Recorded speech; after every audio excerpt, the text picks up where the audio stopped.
Today's focus is on Vietnam. The Vietnam War ended in 1975. It forced many people living in South Vietnam to move abroad to the United States and other countries. Now Vietnam's rapid economic growth is luring them back. In the Communist Party's 12th National Congress starting tomorrow, a key issue will be how to maintain economic growth. Our Yuko Fukushima looks at the role returnees are playing. Ho Chi Minh City. This former capital of South Vietnam has become a major destination for returnees who want to invest in new business opportunities. It's also become a new battlefield for companies who want to recruit them. That's because ethnic Vietnamese coming from overseas have acquired skills that are much in demand in this emerging economy. This is one of the largest recruitment companies in the country. The ASEAN Economic Community has been established, and Trans-Pacific Partnership trade deal is set to go into effect. They have prompted foreign corporations to move into Vietnam at breakneck speed. Those companies are relying on recruitment firms to find qualified employees, and many Vietnamese returning from abroad, also called Viet Kieu, fit the bill.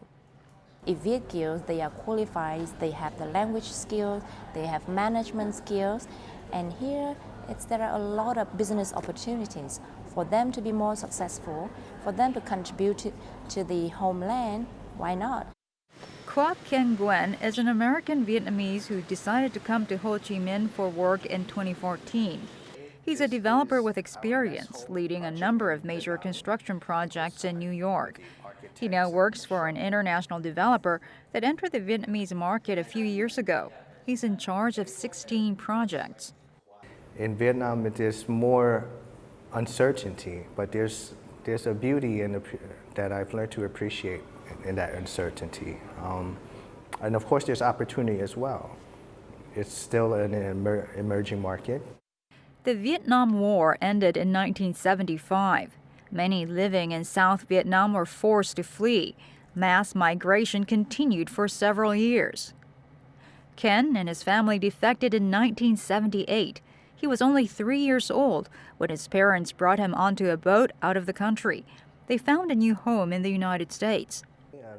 He grew up as a typical American kid and didn't really think of his origins until he reached his 30s. The rapid development of Vietnam made him think of its business possibilities. Honestly, I can wake up tomorrow and open up any company I want and do whatever I want to do here. Right. Of course, you need to put hard work into it to be successful. At the developer he now works for, he introduced the idea of sharing progress updates on all projects. In Vietnam, construction projects fall behind deadlines or go over budget. Ken is helping keep things under control.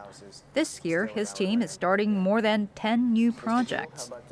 He helped each staff to improve themselves. So our team are getting stronger and stronger, and of course we make the work better and better. I think I can learn from him about the logic.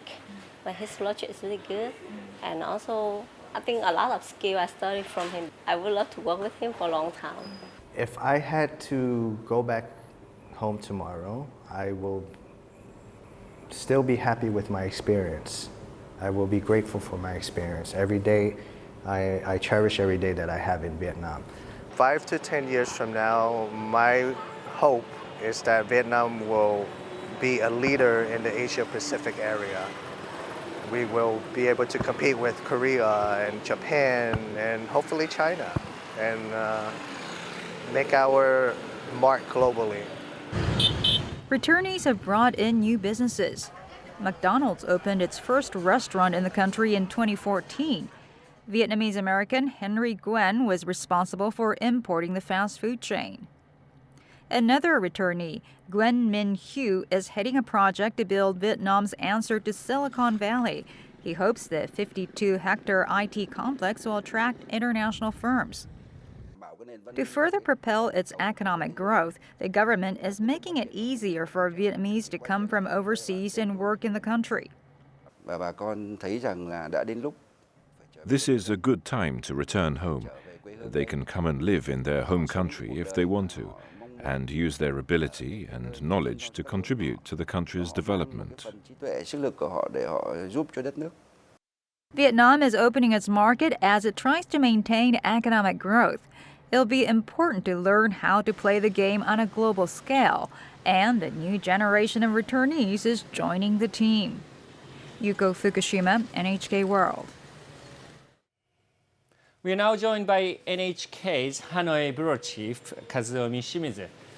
So, doesn't the Vietnamese government have any, reservations to welcome back those who spent so many years abroad, especially in the United States, which is the former enemy?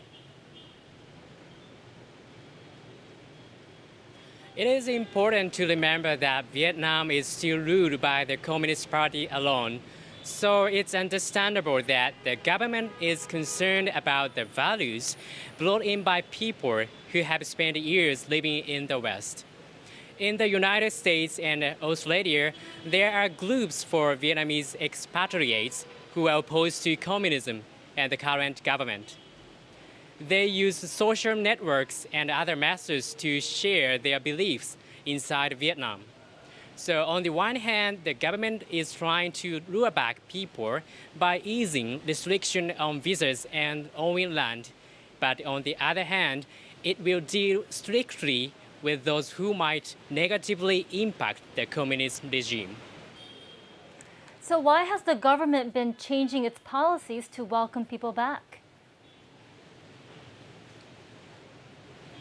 It comes down to economic development. The policy of Doi Moi reformation introduced a market economy to Vietnam. The policy turns 30 this year. How to keep that going and how to further propel the economy will be the key questions at this week's National Party Congress. Also, trade deals like AEC, the ASEAN Economic Community, and TPP, which is about to come into effect. They will present Vietnam with a lot of new opportunities, but also fierce competition. So the country desperately needs to draw on the resources that expatriates have to offer.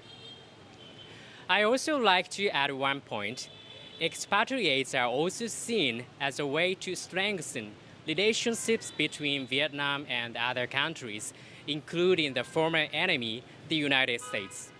Thank you, Kazuomi.